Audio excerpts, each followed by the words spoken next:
Hello and welcome to Advertisers Watching Ads. My name is Tom Ollerton. I'm the founder of Automated Creative, and this is a weekly show where brands watch other brands' ads and debate them, what's good, what's bad about them. And we are brought to you as ever by our partners Contagious. So go to contagious.com after this show, and check out the brilliant work that they are up to. But before we get to this week's ad, let's meet this week's guests. Hey, I'm Laura Lesser. I look after culture and innovation at Virgin Media O2. Hi, I'm Roy Gardner. I head up brand activation for Adidas across Europe. Hello, I'm Alex. I'm a Senior Media and Planning Manager at Betfair. And I am Michael. I work for AB InBev and I cover data and technology for our global experiential team. What a panel, and all ex-guests of the show. So I'm sure we are in for a best of episode ever. But anyway, let's get to it.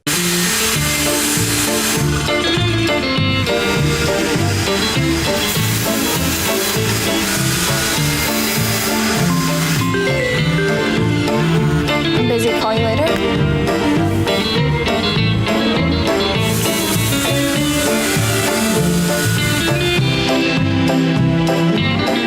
Right, Laura, what's going on there? My initial reaction to this ad was, what does buy big pockets mean? Because as a woman, we really struggle in this area. We don't have big pockets on our jeans as it stands, and this isn't a pain point for us. In fact, we want bigger pockets. So as an insight, it didn't really land for me immediately. Women had put away the phone.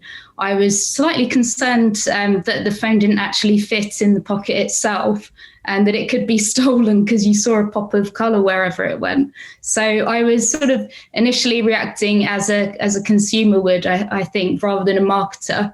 But I think overall it really lands a fashion association for Samsung and targeting at women. So I thought they really did land that quite succinctly in a short time period. Maybe they've got some music which could become an earworm.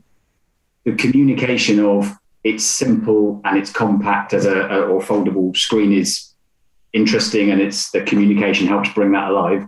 And there's absolutely nothing else about that ad that is memorable, and I've already forgotten it. Had we not been recording this show, I'd have already not thought about that ever again. I think it's extremely average at best. They obviously wanted to land the fun element. They obviously wanted to have a bit of online chatter about it. Ironically, I've looked on Twitter and I've seen very little online chatter about it. So it doesn't really seem to have earned much from that perspective as well. So yeah, it was just, it's just a bit random, really. I wasn't sure if it was an ad for jeans or for phone. So that was the first thing. And then I had to go and look online what the ad was about, and that's never a good sign. I thought $1,500 for a pair of jeans with a phone, super expensive, seems kind of impractical because, like Laura mentioned, very prone to theft, I think. And a lot of the comments what I read here in Brazil was also about that. And then also seems pretty impractical that, the phone could easily fall out. So I was confused by the ad. I didn't think the product was very user-friendly, and I would never buy it. I think they're almost trying too hard here as well to appeal to that younger generation, because there is a real trend at the moment for nostalgia, and with Gen Z. I mean, they've even named the phone the Samsung Galaxy Z Flip. I'm not sure if that's sort of psychological to appeal to Gen Z. But I think they've almost, really tried too hard. It's a bit contrived here, trying to subvert the usual stereotypes with having the female character as the craftsperson as well, and then sort of receiving a call while they're doing their job, and then showing the flip. It all seems like it's just trying too hard here. It's a striking image, right? It is unusual for the category, and Alex, isn't the job to stand out? I think there's a difference though between being unusual and being memorable. I think they've been unusual, but the memory isn't going to be on the product, which should be the key thing. The memory is going to be on everything else in the ad. So I agree. It's in a way it's memorable in that it's completely different for the category, but I don't think that necessarily means it's good. They always market based on features, right? It's always a features race. And this, for me, feels like at least they've tried to go out into a more emotional territory, fashion, perhaps, trying to position themselves as opposed to just, hey, we've got even more megapixels in our camera. And I think that feels like the smart move, but has it not been done in the right way? Yeah, if you look at forming partnerships across different product lines, I think fashion and phones make sense. I think there's a big overlap in their target audiences between, designers and expensive phones.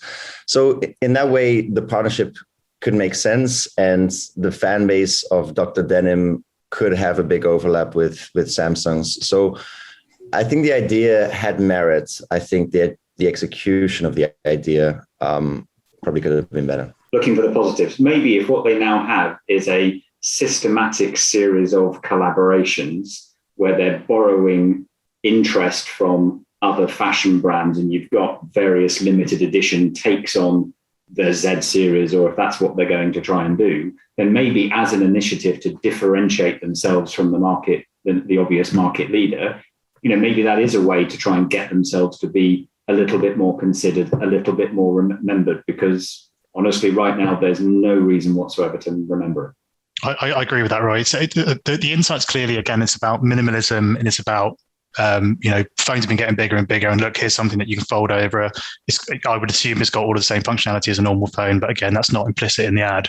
So if there's a number of these types of things that they roll out, for me, they've kind of had to do that around the same time. And it feels like they just dropped this a couple of weeks ago, and then there's not really been any follow-up that I've seen that kind of cements that. So that's what makes it difficult, I guess, to judge. If this was part of a systematic strategy, you might expect a throwaway line, quotes going, this is the first of a series of partnerships you can expect to see us as we demonstrate, this is the desirable accessory for, whoever, whatever. But that's not the route they've gone. Before we wrap up, what would have made this better? You're all creative directors. This has landed on your desk, and you've thrown the script in the face of the creative. What would have made this better? I would have focused a bit more on the utility of the product and being way clearer on what's the value proposition. So it wasn't clear that it was buying jeans and you get a phone with the jeans and it's limited edition. All of these elements that are actually the key value proposition just didn't come through. So I would have been clear on the message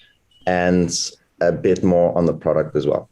I believe the price of the phone is $1,100, and with the jeans, it's $1,500. So that's a £400 pair of jeans, which again kind of makes me weep a little bit. But I think, like, if you're going to do this kind of thing, like the phone has to be front and center, and the brand partner has to kind of actually be able to elevate that and that specifically. Whereas it feels like all of the conversation again has been about the jeans and the impracticality of it, and the fact that they're $400 in this value exchange. So I think trying to focus more on the product and making sure that you get across that, yes, this is what we're trying to do with it, and it's minimalist and all the rest of it, but here's everything you can still do with this phone that you could do with our competitors, I guess. If I was trying to rethink that, it would be, how would you make the phone look and feel more desirable to me? And then make me feel something, engage some emotion, as opposed to just being sort of flatlining.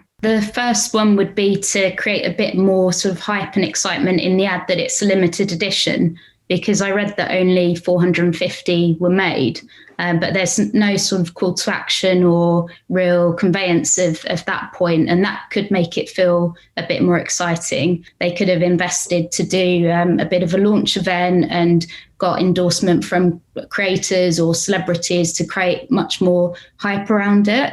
I know Samsung have had quite a lot of success working with celebrities, and I know the likes of BTS aren't cheap, but they could have gone for sort of a lower range of creators and influencers as well, just to get the message out there a bit more and create a bit more conversation around this partnership, I think. Thank you so much. And to finish off, I'm going to get you guys to vote for how good you thought this ad was. I want you to vote on a scale of 1 to 5. So 1, 2, 3. A 1, 1, a 2, and a 2. Well, guys, thank you so much for joining Advertisers Watching Ads. We'll see you all next week.